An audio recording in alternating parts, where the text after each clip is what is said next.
sou Narante, psicóloga analista do comportamento, e essa aqui é, além de minha cabeleireira, a doutora Lidiane Queiroz, que também é psicóloga analista do comportamento, especialista em OBM, eu sou especialista em ACT, e esta é a live de almoço com a gente, onde a gente vem falar sobre análise do comportamento e ABA, ACT, política, economia, mal de operadora de saúde, e todas essas... Tudo junto e misturado. E hoje, mesmo que o nome da live seja Almoço com a gente vai fazer... Arrume-se com a gente. Hoje arrume-se comigo pra falar mal de alguma coisa. Não, pra discutir saúde mental no trabalho. Isso. Tá? E a Lidy vai trançar meu cabelo, porque eu tomei chuva e aí meu cabelo parece uma manga, chupar. É isso. Saiu uma matéria no G1 no dia 10 agora de março falando da crise de saúde mental no Brasil. E foi feito um apanhado, né, dessa última década, desde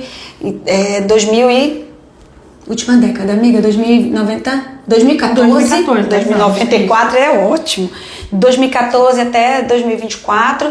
E a gente foi apresentado nesse gráfico um pico no aumento de afastamentos por questões de saúde mental. Então a gente vai falar sobre saúde mental e falando de ambientes positivos, hoje eu vou fazer trancinha, que é um hiperfoco meu, na Ana. E aí vocês vão acompanhando a gente conversando enquanto eu vou fazendo trança, que eu espero fazer a trança direito e não me perder nos assuntos. Acho que vai dar certo. Enfim, então, da maioria, né, dos aumentos de caso que a gente teve foi ansiedade e depressão. Outros ficaram estáveis ao longo de uma década, né, dessa década que foi pesquisado, mas outros não, principalmente. E nem entrou aí o burnout, amiga. Não, porque a galera não consegue, é incrível, né, como não diagnostica burnout. Vai entrar na ansiedade aqui, né? A pessoa com certeza estava em burnout e foi diagnosticada como ansiedade. Não, mas aí aqui embaixo do estudo apresenta, não está na lista, que no ano passado foram 4.000 afastamentos por esse motivo. Aí, deixa eu passar aqui pra ti uma coisa interessantíssima. Olha qual é o perfil. Era isso. Tá aqui aí que nós vamos chegar. Chega aí. Ó, a Helena depois bota o link dessa matéria do G1. Ela já andou fazendo as rondas no Instagram também, eu vi um monte de gente compartilhando. E aí quando a gente viu esse perfil, né, das pessoas que se afastam por saúde mental, afastamento do trabalho por saúde mental, a maioria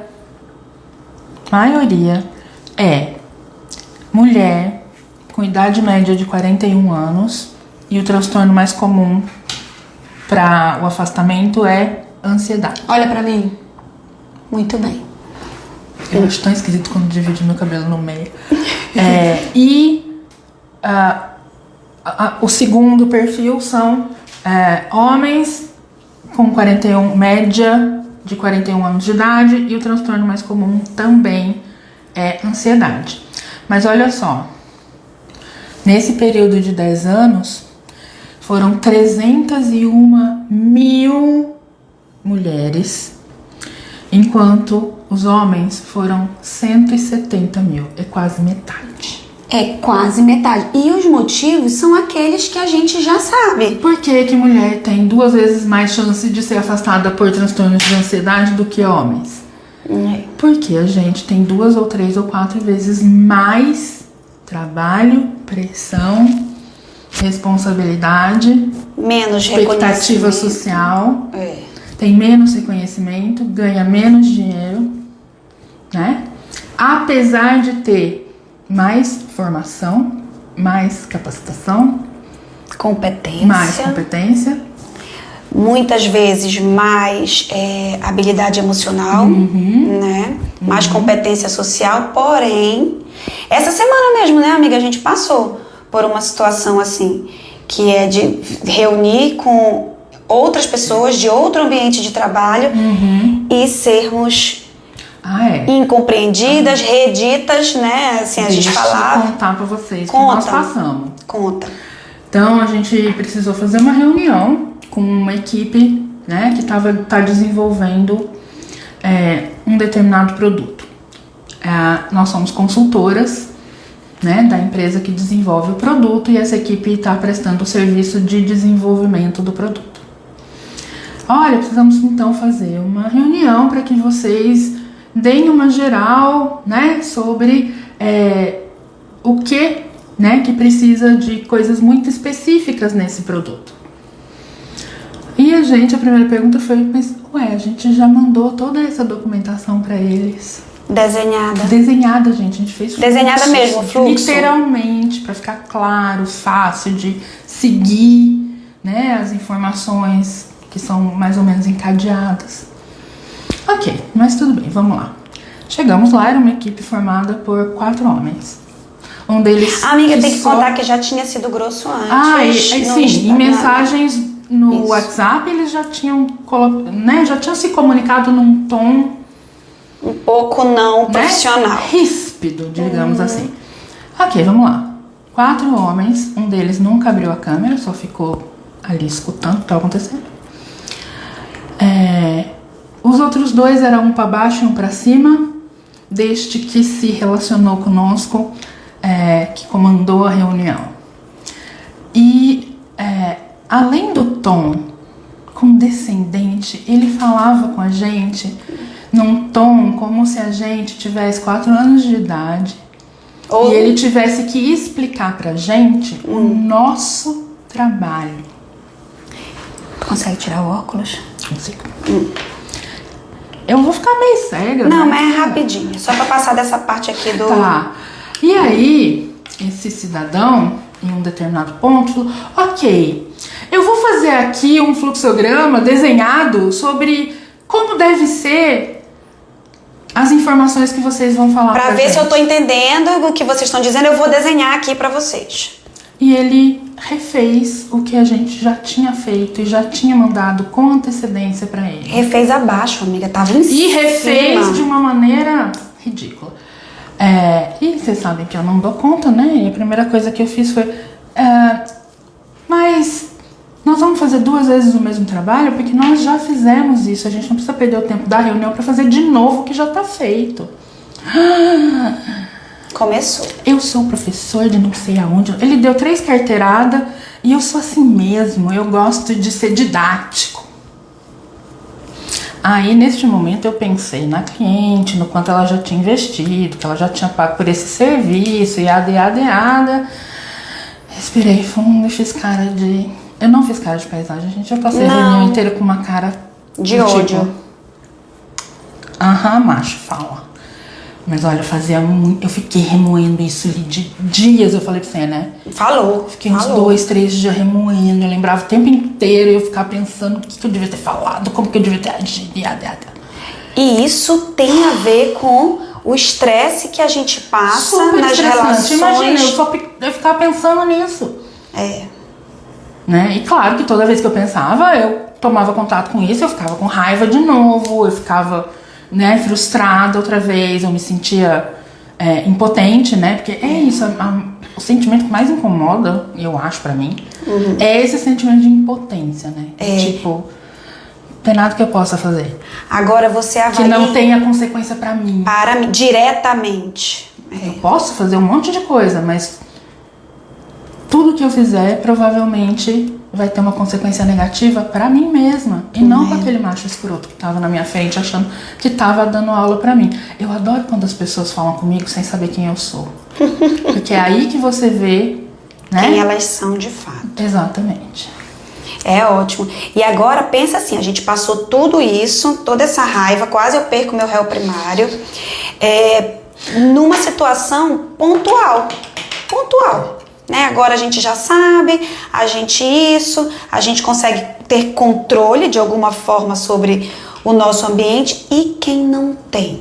Né? E quem não tem? Então, pensando nisso, até porque quando a gente fala que aumentou na última década, gente, quase 500 mil de pessoas afastadas por questões. Quando se fala em crise, é nesse sentido. E como a Ana fala, toda notificação tem uma subnotificação envolvida. Então, o que conseguiu ser notificado tá Se você pensar que essa pessoa chegou a uma severidade do quadro de transtorno mental, que ela precisou ser afastada do trabalho, você imagina o quanto de gente que não tá em sofrimento, porém aguentando todo santo dia, porque outra coisa que se a gente for pensar, é que a quantidade de pessoas em empregos formais de carteira assinada que vai ainda precisar tem isso, ser afastada formalmente e gerar esse dado é muito menor do que o que de gente que de fato trabalha, né? A população economicamente ativa. Exato. E assim, mas por que saiu essa matéria? Porque houve uma atualização da NR1, ou seja, já existe, já falava, mas já regulava sobre isso, mas não estava explícito. Então a norma torna explícita a responsabilidade que as empresas de qualquer porte precisam ter sobre a prevenção e o controle, a intervenção, né, para problemas psicossociais. Riscos, perdão, não é problema, o que são riscos psicossociais. E aí, se você entrar na página do Ministério, vai lendo aqui, amiga, o que são os riscos psicossociais. Pode botar, tirar o pezinho que é ele que enrosca. Aí você pode botar de um lado, que aí daqui a pouco eu tiro para tirar. Riscos psicossociais, segundo o Ministério do Trabalho, são riscos relacionados à organização do trabalho e às interações interpessoais no ambiente laboral. Incluem fatores como metas excessivas, jornadas extensas. Eu sou contratada por 30 horas, mas eu trabalho 60. Porque eu levo os relatórios para fazer em casa e eu também, fora do meu horário de trabalho, eu faço supervisão, eu também participo dos treinamentos e, né?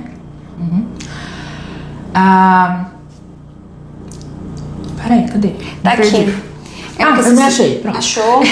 Fatores como metas excessivas, jornadas extensas, ausência de suporte. Será que a gente está falando de uma indústria? Né? Assédio moral. O que tem de colega nos grupos de fofoca, também chamados de chat groups profissionais, o que tem de notícia de coleguinha sendo processada por assédio moral, né? Participando de audiência e tudo. Tendo que ir lá explicar pro juiz que veja bem, focinho de porco na tomada, né? E isso, assim, tem a ver muito, as empresas que são um grupo prioritário de fiscalização e de auditoria são as que trabalham com prestação de serviço de saúde. Né? Então, o que eu acho bacana nisso, assim, tem multa, viu? E tem multa se for identificada. E como que é feita a fiscalização? Através de denúncia ao Ministério do Trabalho e Emprego. Então é feito, não importa o porte da empresa, pode tirar o óculos. Deixa eu só ler primeiro. Leia. Tá. Então, assim, qualquer pessoa pode denunciar a empresa ao Ministério do Trabalho e isso vai iniciar um processo de verificação se a denúncia é procedente e o Ministério, entendendo que a denúncia é procedente, essa empresa vai pagar a multa, vai ter que responder, vai ficar sob fiscalização constante regular, né, até o Ministério entender que as coisas realmente mudaram. Isso. É uma dor de cabeça sem tamanho. E é entre 400 e 4 mil e pouco, assim, quase perto de 5 mil a multa. Eu ainda acho pequeno, mas... acho também, porque 5 mil te paga quantos meses? 2, 3 meses de terapia. Pois é. Dependendo do seu psiquiatra, te paga uma consulta. E aí, gente, o lance é esse. Então, vocês lembram um tempo atrás? Quem não lembra, vai lá no YouTube e retoma essa live, que a gente falou de burnout e de quais eram as características do burnout na nossa área, né, de análise de E comportamento. porcentagem, né? Altíssima. Mostrou dados, né, de como a nossa área é uma área de risco para burnout, né, e estratégias sobre, né, as causas. Então, são exatamente essas, né? São exatamente essas. A pessoa tem uma carga excessiva, Cobrança cobrança desmedida, não tem suporte para fazer aquilo que foi atribuído a ela, né? E não tem equipamento adequado. Mas não tem equipamento. Exato. Mas a pessoa tem que sentar numa cadeira infantil para fazer a aplicação, né? Isso não é apropriado. Ela tem que registrar os dados numa folha de papel e depois você não está oferecendo as ferramentas e condições necessárias para que aquela pessoa execute o trabalho dela corretamente. Quando eu implemento pesquisa de bem-estar no trabalho, uma das perguntas prioritárias que tem lá é: você tem o necessário para realizar o seu trabalho do jeito que ele precisa ser feito? Porque se você não tem, veja bem, precisa ser fornecido. Como é que você é cobrado se você não recebe o material necessário para produzir aquilo que você foi contratado designado para fazer? E aí, o que a gente vê com muita frequência é aplicadoras e terapeutas comprando. Ok, isso é o que eu encontrei na internet sobre. E aí que a gente vê com muita frequência aplicado. Dê uma olhada. Eu falei, não era pra você votar voz de homem, fica um homem interrompendo você. Nítido. Você não precisa produzir mais um. Todos eles já fazem isso. Não, vou botar com uma muita mulher. competência. Vou deixar a Siri mesmo me interrompendo.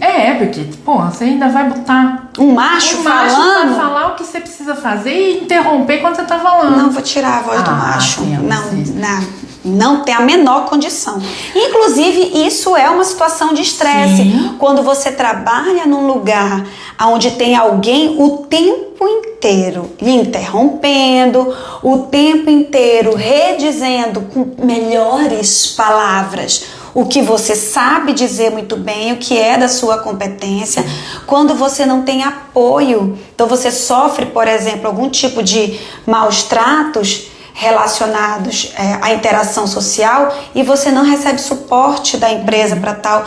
Então, assim, eu acho que caiu como uma luva pra gente essa matéria, essa atualização, para que a gente possa ficar atenta que, assim, não adianta mais colocar a desculpa de mas essa geração que não gosta de trabalhar. Né? Não cabe mais. Acho que, né, pode botar o óculos, amiga. Já não cabe mais esse tipo de coisa. Então, aprendi. Gente, pausa. Antes de entrar, a Ana me mostrou esse produto que nós seremos patrocinadas em breve. A Ana mostrou que é um delineador para cabelos. Chama Chofris. E ele faz milagres aqui. Ele tira a nuvem. Pra quem tem cabelo com nuvem, sabe? Nuvem, que é aquele cabelinho que fica assim em volta, faz uma aura no seu cabelo. Ele tira a nuvem. Se eu tivesse... ele não fixa muito, não. Né? É bom, né? Quando você tá com nuvem, você não quer que o seu cabelo fique duro. Mas... E pior que eu tenho pomada em casa. Tu tem pomada? Não, a gente vai deixar agora a pomada aqui. Porque aí eu posso fazer vários modelos diferentes e quem sabe, né? Aí eu posso mudar de área, amiga, virar transista. Olha... Pronto. Pronto. Eu amei. Obrigada. De nada. Pronto. Se reposicionar. Agora a gente se reposiciona pra continuar conversando.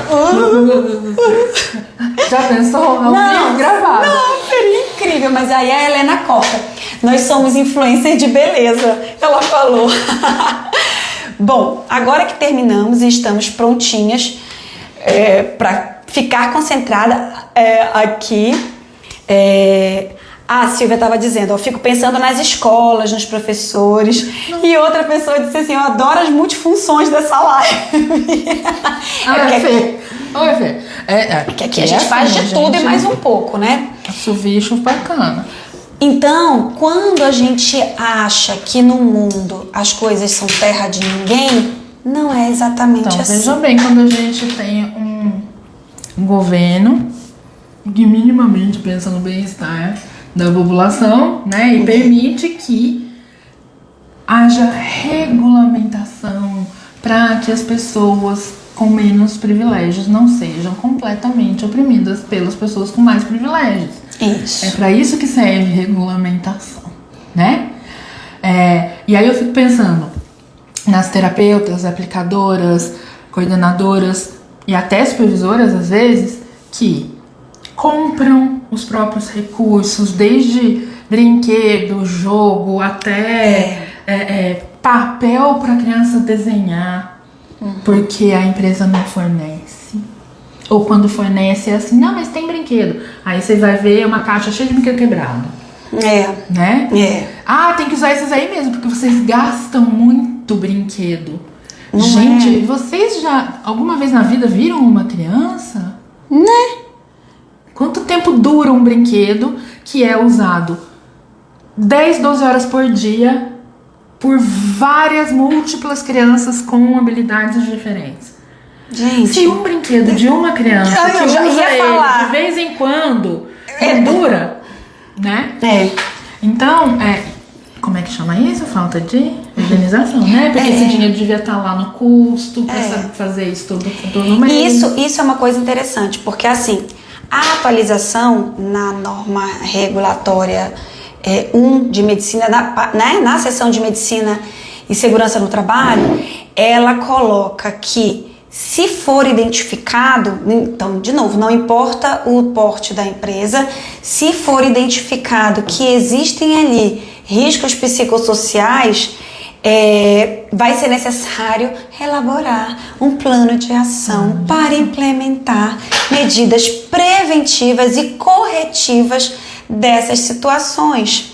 Então, não só na reorganização do trabalho, como nas interações pessoais. E essas medidas deverão ser o quê? Monitoradas continuamente para avaliar a sua eficácia. Olha, veja bem se não é aba. Né? Olha, veja bem. Porque as pessoas falam, porque é aba. Olha para o mundo. Quando começa a se ter qualquer estrutura respeitável sobre a condução de algo, ora, veja bem. Né? Então, assim, e aí eu fico pensando que, primeiro, né, eu aconselho a todas as gestoras né, você não precisa ser dono da clínica, mas você é a gestora da sua equipe, então, faça uma listinha das coisas que você precisa refazer, das coisas que nem existem, você precisa garantir, né? Aí, a minha dúvida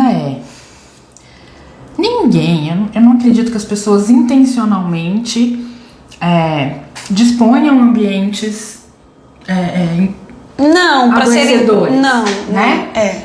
Eu leio como desabilidade. A pessoa não tem, né, a habilidade, o treino, a competência técnica para dispor ambientes saudáveis. Exatamente. Né? Se ela já não tinha isso de saída, vai baixar esse conhecimento do céu ou da internet, que eu não sei qual dos dois é pior, para ela agora fazer essas modificações. Não vai. Não vai mesmo. E o Ministério do Trabalho orienta, contrate consultoria especializada. Aí eu fico me perguntando, quem será que são os melhores profissionais para prestar consultoria, para melhorar relações humanas? Para que os trabalhadores no ambiente de trabalho se comportem de maneira a produzir. Queria saber, se vocês souberem, conta mental, pra gente, porque eu... alguma coisa que faça o gerenciamento de comportamentos nas organizações, talvez, né? Profissionais que entendam de aplicar conhecimentos para modificar comportamentos e ensinar habilidades. Quem serão esses profissionais? A gente teve um aumento de quase, foi 68, mas então quase 70% em relação ao ano anterior de afastamentos. Isso é muito importante. A gente que está na nossa área sempre acompanha o Instagram lá, Terapeutas Cansados, né? A conta 2, que a 1 foi derrubada, mas a conta 2 está lá. É que nem o Sci-Hub, o LibGen, o Buenos Archives, que de vez em quando ele some, você não acha ele na página onde você ia sempre, é só perguntar pra internet, onde está o Sci-Hub agora? Pergunta pro Google e ele te dá o novo endereço, né, da página. Se você não segue o Terapeutas Cansados, 2, siga. E se ela desaparecer, você espera um pouquinho e daí pergunta onde está a página Terapeutas Cansados. Que aí ela vai aparecer novamente. Pra quem não sabe, gente, é uma página anônima que recebe e publica denúncias e relatos de terapeutas e aplicadoras e supervisores coordenadoras de aba sobre o ambiente de trabalho, as relações, as coisas que elas estão vivendo, e que se ela precisa mandar para um estranho na internet para poder haver alguma, né, alguém ficar sabendo do que ela está passando, é porque essa empresa obviamente não está acolhendo, né, essas demandas e não está solucionando. Isso, exatamente. A Silvia dizendo aqui, ó, vixe, eu já passei muito por isso. Aí a Fê Tolosa. Fernanda Tolosa. Também tem um outro lado, onde nada é usado, pois a maior parte das pessoas não sabe como. Eu imagino que seja dos recursos, né? É verdade. Aí ela colocou 0 conhecimento para recrutamento e seleção, 0 empenho em treinamento, uma vez contratados. E assim, eu preciso, é como a Ana falou, me parece que ninguém intencionalmente abre um lugar para dizer assim, aqui eu vou maltratar pessoas. Vou fazer tudo errado. Vou fazer tudo errado. Não. Mas essa pessoa também não tem abertura para identificar aonde estão os erros e acolher a mudança. E como toda e qualquer mudança, qualquer coisa que você vai aprender para fazer diferente, é desconfortável, é demorado e você precisa ter clareza sobre a importância dessa mudança para o resultado, o objetivo que você quer alcançar. E tem uma outra coisa que às vezes eu penso também se não é um dos motivos mais importantes pelos quais as coisas chegaram no momento que chegaram, que é esse ambiente adoecedor, determinadas práticas que são adoecedoras e determinados tipos de organizar o trabalho que são adoecedores, eles ou estão sendo reforçados economicamente, são mais baratos, menos custo para a empresa, menos custo imediato, né? Porque a longo prazo é mais, a gente sabe disso. E ou são reforçados socialmente. Com toda certeza. Coisa você tem que abraçar a equipe, aqui somos todos uma grande família. Não, família é sua mãe e seu pai, a empresa não é a sua família, meu gente, não vem com essa história. Tem que vestir a camisa da empresa, não, agora eu vou trabalhar pelado. Sabe? Que são falas, na verdade, que estabelecem regras para o seu comportamento e essas regras são super reforçadas socialmente. Ele é um cara tão esforçado. Se ele precisar ficar aqui até tarde da noite terminando os relatórios, ele fica. Olha que coisa fantástica. Eu vou botar a fotinho dele no Instagram e dizer que ele é o nosso funcionário do mês. Você está reforçando um padrão de comportamento que é adoecedor. E daí, quando a pessoa fica doente ou quando ela pede as contas e ela vai no Ministério da Justiça e denuncia você e entra com uma ação, né, trabalhista, aí reclama. Aí, que ingrato. Fiz tanto por ele, o quê? Adoecer ele? Foi isso que você fez por ele? Juliana, se você puder falar mais, acho que enriquece bastante a nossa conversa, porque ela colocou aqui o seguinte, que difícil que é fazer uma mudança dentro de uma equipe que está acomodada. Acontecem situações que acham problema em ter que comprovar que estão assistindo a aula online no período que a empresa deu de benefício, ou seja, um período para estudo. Benefício? Eu não sei. Que benefício é esse em que você tem que trabalhar na sua hora de descanso? Não, eu acho que foi dado um período, tipo, você não trabalha esse período para você então estudar. Você está trabalhando no seu horário de trabalho. Isso chama trabalho, não benefício. Porque- Começo de conversa. Que são as coisas importantes da gente dar uma separada, né? Porque o que eu leio daqui, e aí de novo, Juliana, se você puder dar mais contexto, eu agradeço muito, porque né, da minha leitura com a minha história, quando eles têm um período por semana de descanso, dei mais um período para eles poderem estudar. Turno, tu tá dizendo? É. Eu acho assim, Juliana, ó, o que eu li da tua primeira mensagem, ela diz o seguinte: e ficaram chateadas em ter que comprovar que estão estudando. Muito possivelmente porque o estabelecimento dessas relações dentro da empresa já estão com a função coercitiva. Veja, eu não estou falando que você é, até porque analista do comportamento não fala de nada que é. A gente analisa e tenta ajustar comportamento. Isso.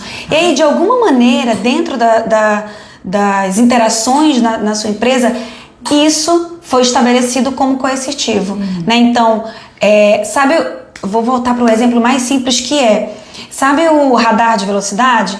É uma medida coercitiva para que você ande naquela velocidade dentro da via. Quando na realidade existem várias medidas e variáveis e instrumentos que você pode implementar no trânsito daquela avenida para que a pessoa caminhe naquela velocidade adequada. Hoje eu fiz um vídeo, coloquei lá no meu perfil do Instagram, depois eu acho que vale a pena assistir. Tem a ver com os equipamentos que eu organizei na minha estação de trabalho para que eu me comportasse do jeito que eu espero que eu me comporte. Ou seja, eu sou mostrando que nós, enquanto analistas do comportamento, temos a função de fazer manejos não apenas consequentes, mas antecedentes também. Então, quando a gente volta lá para a página do Ministério do Trabalho, onde ele diz que será necessário implementar medidas preventivas e corretivas, é isso. Então, a gente precisa, obviamente, olhar para todo o histórico da sua empresa. E eu acho que tem, dentro dessas análises que a gente vai fazer sobre as contingências em vigor e aonde elas estão, né, levando o comportamento, antecedentes e consequentes, eu colocaria as contextuais também. Perfeito! Porque olha só, quando eu ouço o relato verbal que estudo neste contexto significa que você está treinando a sua equipe, certo? Você está investindo na capacitação da equipe. Então, quando eu escuto o relato de que a empresa ou a gestora, ela disse que dá como benefício um período de estudo, eu já começo a criar um contexto de relações com essa regra em que, então eu tenho que agradecer por isso, porque é um presente que eu tô ganhando. Só que eu tenho que usar o presente. Não é uma função desta funcionária se capacitar dentro do período de trabalho com os instrumentos de capacitação fornecidos pela empresa. Deu para entender? Você vê assim, como a mudança, muda? Isso. Você muda a maneira como as suas colaboradoras se relacionam com isso que você está dispondo. Isso. Né? Perfeito. E aí, de novo, quando você fala que elas têm que comprovar que estavam estudando, quando que a gente tem que comprovar alguma coisa para alguém? Quando essa pessoa duvida da gente. Você está com as palavras que você está usando, você estabelece um contexto para o comportamento do outro. E o contexto que a palavra, comprovar estabelece é um contexto em que essa pessoa não confia em mim, ela acha que eu tô mentindo. É isso mesmo. Então, é importante isso, gente. É importante. E veja, a sua última fala mostra aquilo que a gente tem mesmo. Aliás, eu preciso te agradecer imensamente, Juliana, por tu estar expondo aqui, porque eu acho que isso mostra a realidade de muitas empresas. Isso Da mostra maioria. da maioria. Quando eu fui gestora da minha clínica, eu achava que eu era a última Coca-Cola gelada no deserto. Revisitando as minhas lembranças, e olha que não é nem o que ninguém me disse, não. Revisitando as minhas lembranças, eu era um papel de embrulhar prego assim, ou então uma lixa 70, achando que eu era fofa. Então, quando você coloca aqui, eu entendo, eu acho tão difícil isso, porque é uma equipe de 40 pessoas, é muito difícil. É por isso que você precisa de suporte externo.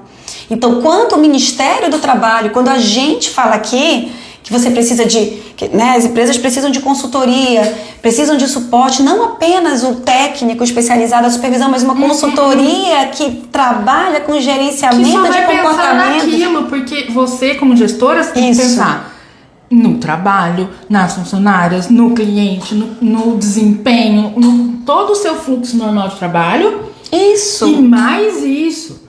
E quando o mais isso não é uma rotina do dia a dia, mas é uma coisa que você tem que programar, planejar, você tem Isso. que identificar, avaliar, diagnosticar, você tem que planejar a intervenção, você tem que implementar a intervenção e monitorar se a intervenção está tendo resultado. É basicamente você ter que fazer tudo de novo outra vez, né?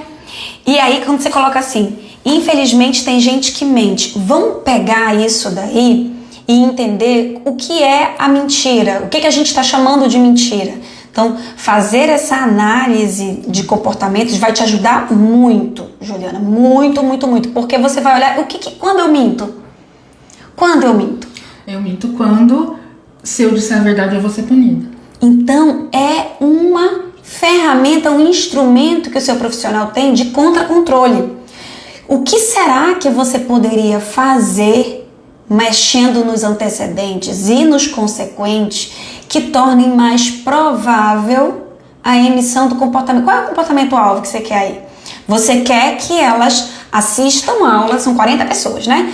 Que essas pessoas assistam aula, mas você, na verdade, não quer reforçar o comportamento de assistir a aula, né? O resultado que... Você só vai reforçar o comportamento da pessoa comprovar que assistiu.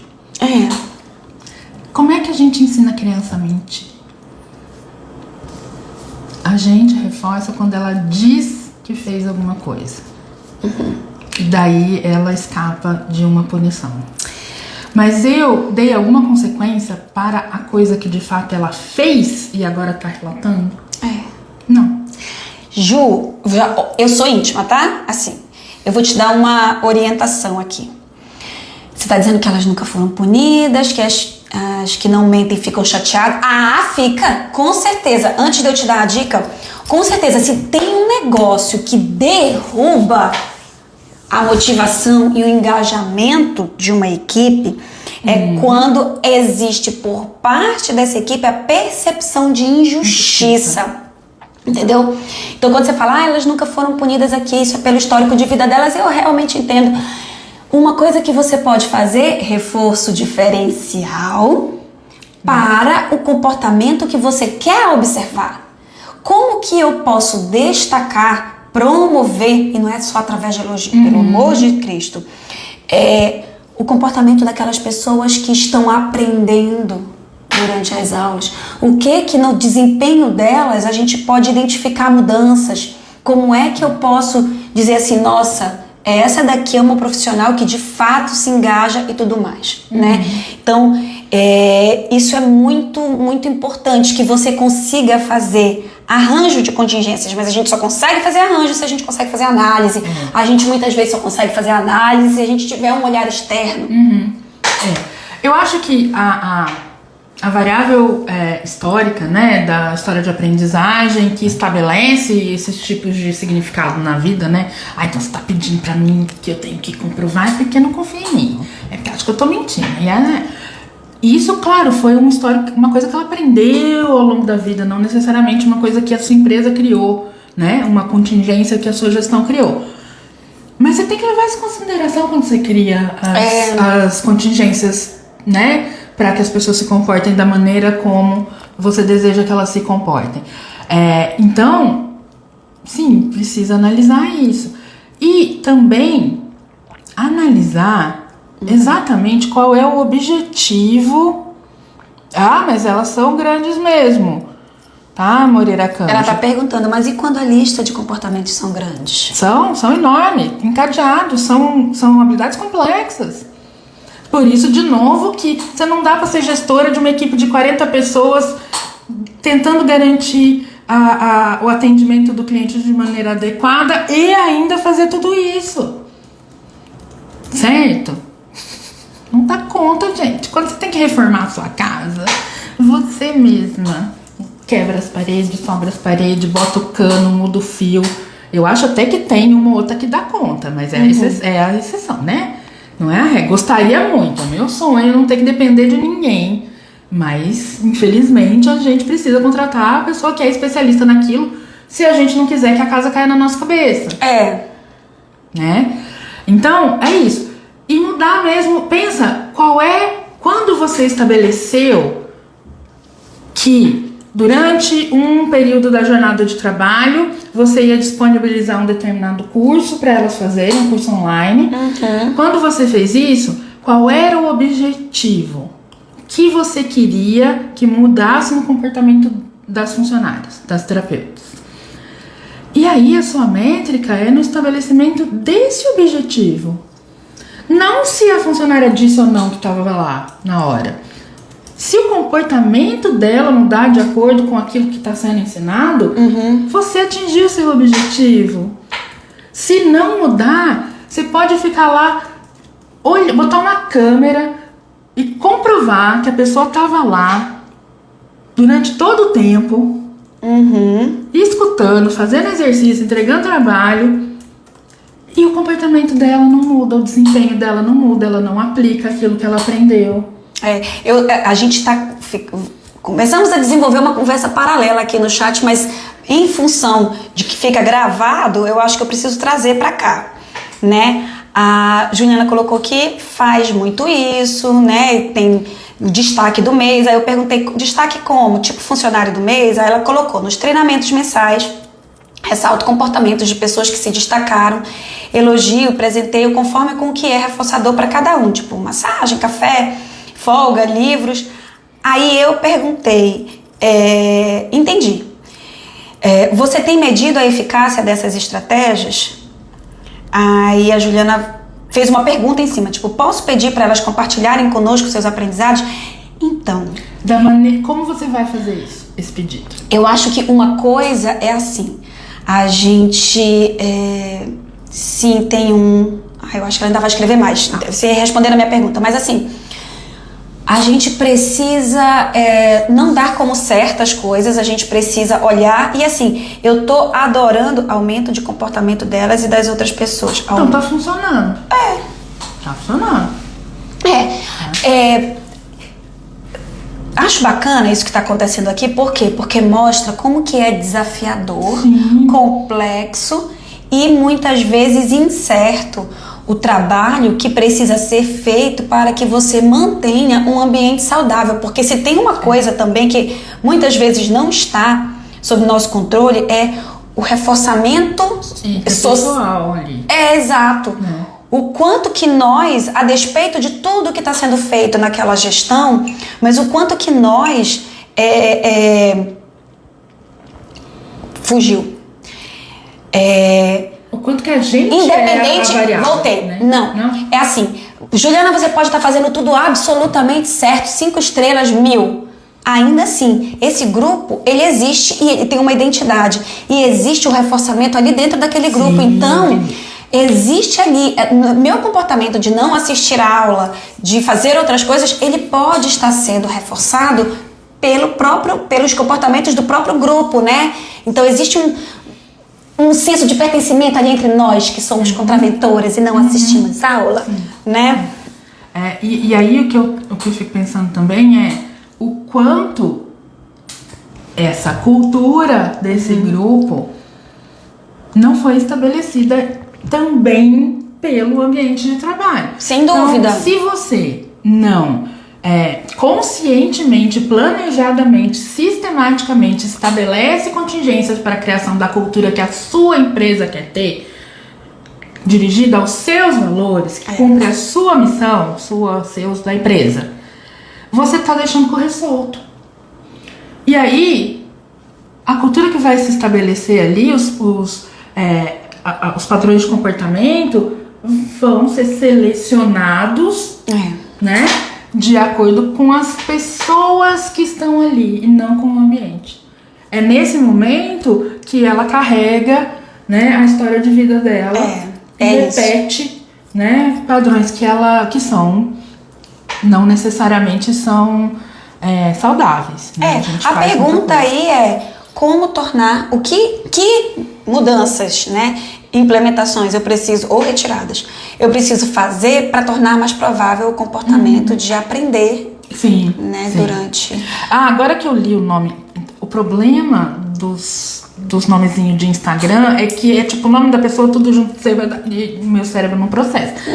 Agora que eu vi quem comentou aqui na Realize é a Ana Dark. Então, a Ana fez a seguinte pergunta: mas quando a lista de comportamentos é muito grande, ou comportamentos encadeados, complexos, não é quando, é com certeza, né? São comportamentos complexos encadeados, são contingências entrelaçadas. Então, de novo, retoma aquele artigo que a gente estava conversando sobre as contingências entrelaçadas para você produzir desempenho. Isso. Né? Então, assim, é difícil, não é fácil não. E sabe o que é mais difícil ainda? É trocar o pneu com o carro andando. Então, você não planejou isso de saída, você não selecionou perfis e competências que são compatíveis com isso. E você não está manejando e monitorando o ambiente que produz esses comportamentos.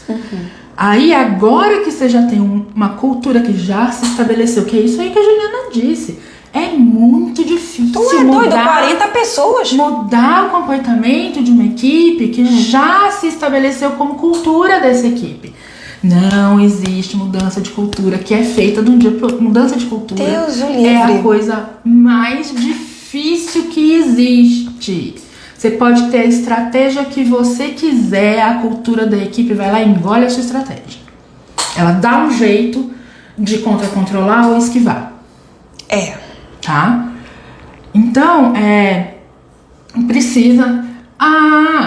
Oi, Ju! Agora tu sabe quem é a Juliana que tá falando? Tá reclamando de boca cheia, viu? Porque eu conheço a equipe dela, que tá reclamando à toa. Não, eu sei o problema que ela tem. Mas a equipe dela é tão chuchu. Olha aí, que coisa fofa. Mas é isso, vai crescendo, vai ficando grande e essa cultura vai se modificando conforme o perfil das pessoas que estão chegando. Ou, né, o próprio fato de pessoas novas, a gente já viu isso acontecer também. A equipe era linda, maravilhosa, super, super competente interpessoalmente.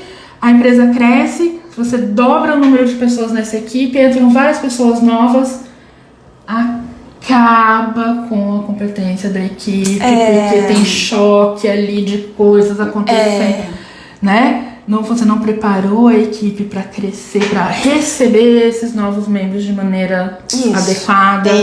Né? Então, eu acho que assim, resumindo tudo que a gente tá falando, e o que a gente fala aqui toda santa quinta-feira, é assim: não sai fazendo as coisas só porque você botou na cabeça que você quer ser dona de clínica, gestora de equipe, supervisora de aba. Tem que considerar todas as coisas que você tem que fazer nessa posição, né? Procure pessoas que possam dar consultorias nas várias áreas. A gente precisa de consultoria jurídica, consultoria financeira, consultoria de gestão. Às vezes a gente precisa de consultoria estética, gente. Tá? A gente precisa de consultoria de comunicação. Né? Oi, Helena. Então, assim, a gente tem que, de verdade, fazer planejamento. É isso mesmo. A Yara tá perguntando uma coisa aqui, que é assim, ela primeiro disse que foi muito enriquecedor, perguntando se já tem uma live falando da trajetória da gente. Não tem. Não. E de como vocês chegaram a trabalhar com o OBM. Eu trabalho com o OBM. eu vou fazer. Acho que a gente até podia fazer juntas. Tipo, tu conta a tua trajetória, eu conto a minha. Mas a gente vai fazer isso. Pode contar? Pode. Então, fiquem espertos no canal do YouTube da Realize a Aba, porque nós vamos estrear muito brevemente uma série, né, chamada Ontogênesis, em que vários analistas do comportamento e vários analistas do comportamento vêm para contar a sua história de vida, sua ontogênese. Exatamente isso. E a gente programou de eu fazer com você e você fazer comigo. Yes! A gente vai marcar. Vai ter isso. A gente vai ver na nossa agenda quando é que a gente consegue. Que a gente falou, olha, tem fulano, ciclano, beltrano, eu, você. Tá lá, a lista tá linda, bonita. Algumas estão andando, outras empacaram. É isso. Ela dizendo que a gente é necessária no mundo. Ju, eu também acho. A gente é necessária, assim, sabe por quê? Porque a gente sofre na pele a consequência, porque não existe a consequência, né? Existe reforçador junto com punidor, junto com tudo junto. Consequências, contingências sintetizadas, tá? Exato. Vamos lá estudar o Hamlet. A gente sofre na pele o peso de fazer a coisa pela via oficial e não pelo atalho. Então a gente sofre muito, porque dá mais trabalho, quer dizer, nem sei, mas dá muito trabalho. O retorno, ele não é imediato, como quando você pega um atalho, porém, ele é mais sustentável e com isso ele é mais longevo, né? Então, quando as pessoas... a gente estava falando no início da live, eu gosto muito, a Ana falou, né? Eu gosto muito quando as pessoas falam comigo sem saber quem eu sou. Porque a gente consegue observar o quanto que as pessoas dão carteiradas nas coisas quando elas não conseguem comprovar competência. E a gente faz o contrário. A gente comprova a competência. A gente comprova a competência. A gente dá carteirada quando a pessoa merece. Exato. Carteirada, no nosso caso, é punição, né? Com a intenção de punir o comportamento do outro, não com a intenção de estabelecer um ambiente em que o outro responda pra mim. Olha, porque veja com quem você tá falando. Né? Você sabe quem eu sou? Não. Mas o que eu vejo é que você me demonstra não entender e não querer entender. Então, voltando, é muito bom que isso tenha também estado presente nessa esfera mais ampla, a questão da saúde mental, a questão do ambiente de trabalho, o quanto que sim, mesmo que a gente não tenha a intenção direta, ele pode ser tóxico, adoecedor e prejudicial para um todo. Só linkando aqui 2 dados antes da gente encerrar, tem se tornado, né? Então agora sim, está oficializado de maneira explícita na norma regulatória do Ministério do Trabalho a atenção que empresas de qualquer tamanho precisam dar para os riscos psicossociais. E se você for olhar nos dados, né, no levantamento de dados do Sebrae, 52% dos CNPJs abertos no Brasil são de prestação de serviços, ou seja, são pessoas trabalhando para oferecer coisas para pessoas. Então, se a gente for olhar, risco psicossocial é um negócio de urgência absoluta. Exato. Absoluta. Total. Não tem como olhar para outra coisa. Porque na nossa área, mais ainda, eu acho. Porque a gente, né, a nossa prestação de serviço é para pessoas em situação de vulnerabilidade. Então, se você não tem um profissional que vai estar em contato com esse cliente, que ele está numa situação de estar íntegro, de estar focado na prestação do serviço que ele vai fazer para esse cliente, ao invés de estar pensando nos problemas, de estar remoendo alguma coisa que aconteceu e deixou ela mal, de estar pensando, puta que pariu, eu queria aproveitar o meu tempo para produzir XYZ para esse fulaninho aqui, mas eu sou obrigada a comprovar que eu tô. Né? Então, veja bem, o quanto que isso, né, a saúde psicossocial, das terapeutas, da sua equipe técnica, vai impactar diretamente na qualidade da intervenção que elas fazem. E aí, com isso, a sua marca, o seu nome, o seu esforço, sua carreira? Eu vi um post, um videozinho do Adriano Barbosa, hoje de manhã. Ah, sim. Tava no Uber vindo pra cá, olhando o Instagram, e ele falou exatamente isso, né? Terapeuta infeliz não presta um bom serviço. Ninguém infeliz presta um bom serviço. A gente não quer estar lá. Bom, adorei a interação, Juliana. Muito obrigada por enriquecer esse momento. A gente adora quando vocês trazem justamente o calcanhar da dor, que é o que a gente tem de melhor para oferecer. E a gente encontra com vocês, então, na próxima quinta-feira. Obrigada pela participação de todos.